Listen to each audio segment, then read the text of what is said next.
Pemirsa, jumlah kasus COVID-19 di Jatim, utamanya di Surabaya, masih menunjukkan tren peningkatan. Kita bergabung dengan Reno Reksa untuk informasi selengkapnya.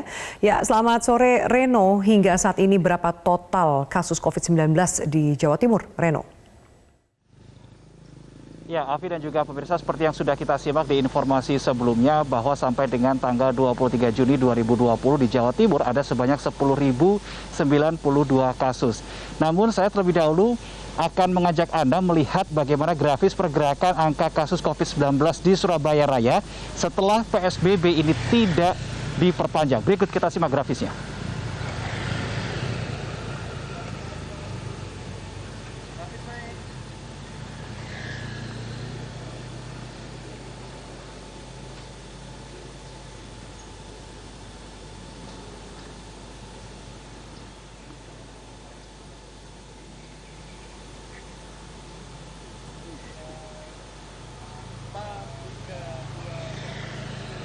Ya, Afi dan juga pemirsa, itu tadi adalah bagaimana grafis pergerakan angka kasus COVID-19 secara khusus di kawasan Surabaya Raya. Tidak ada yang namanya penurunan karena kita lihat bahwa grafis atau pergerakan angka ini terus bertambah.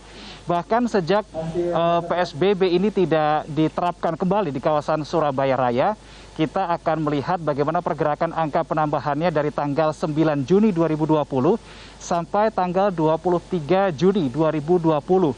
Untuk di kawasan Surabaya ini terjadi penambahannya sebanyak 1.439. Kemudian untuk di Kabupaten Sidoarjo penambahannya sebanyak 466 kasus. Dan di Gresik penambahannya mencapai 277 kasus. Sehingga praktis sekarang jumlah total keseluruhan kasus COVID-19 di kawasan Surabaya Raya, yaitu di Surabaya, Sidoarjo, dan Gresik totalnya mencapai 6.653.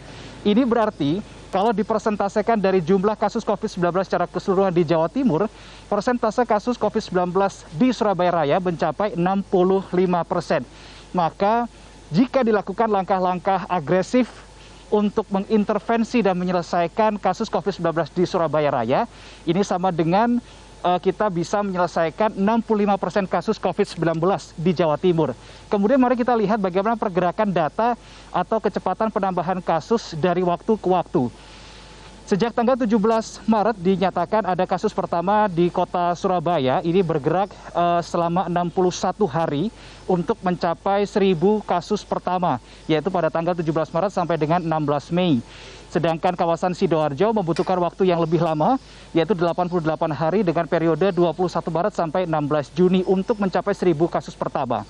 Kemudian kita melihat ke Surabaya, kasus COVID-19 terus bertambah sampai dengan saat ini menyentuh angka 4.800-an, hampir menyentuh angka 5.000. Untuk penambahan 1.000 kasus kedua di kota Surabaya terjadi dalam kurun waktu 10 hari. Ini lebih cepat dibandingkan penambahan 1.000 kasus yang pertama. Kemudian untuk penambahan 1.000 kasus ketiga menjadi 15 hari, periodenya adalah 25 Mei sampai dengan 8 Juni. Dan penambahan 1.000 kasus keempat, ini periode waktunya 8 Juni sampai dengan 16 Juni 2020. Ini hanya membutuhkan waktu 9 hari. Jadi apa yang ingin saya sampaikan di sini adalah bahwa penambahan kasus di kawasan kota Surabaya semakin hari ini semakin relatif lebih cepat. Kalau ada yang mengatakan bahwa ini adalah buah dari tes massal seperti rapid test, kemudian swab test, memang ada benarnya. Kemudian yang menjadi pertanyaan berikutnya, apakah langkah-langkah tes massal itu kemudian diikuti dengan tracing yang juga masif? Kita tahu bahwa kota Surabaya sampai dengan saat ini rasio tracingnya ini masih berada di angka 2,8, masih sangat rendah untuk tingkat tracing rasionya kota Surabaya.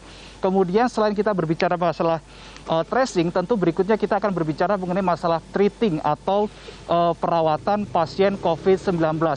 Masih banyak pekerjaan rumah yang harus dikerjakan oleh pihak pemerintah, utamanya pemerintah kota Surabaya, pemerintah Kabupaten Sidoarjo, dan pemerintah Kabupaten Gresik untuk tidak hanya gencar melakukan langkah promotif preventif, testing, kemudian melakukan agresivitas tracing, namun yang juga tidak kalah penting adalah melakukan langkah-langkah perawatan untuk percepatan penyembuhan. Bagaimana caranya? Tentu dengan penyediaan fasilitas-fasilitas kesehatan, seperti dengan menyediakan bed isolasi, kemudian ruang isolasi khusus yang ada ventilator, kemudian ada negative pressure atau tekanan negatifnya seperti itu untuk lebih mempercepat persembuhan pasien COVID-19. Sementara demikian, Afi dan juga pemirsa, informasi yang dapat kami sampaikan mengenai update kasus COVID-19 di Jawa Timur. Kembali ke Afi di studio. Baik, Reno Reksa, terima kasih atas informasinya.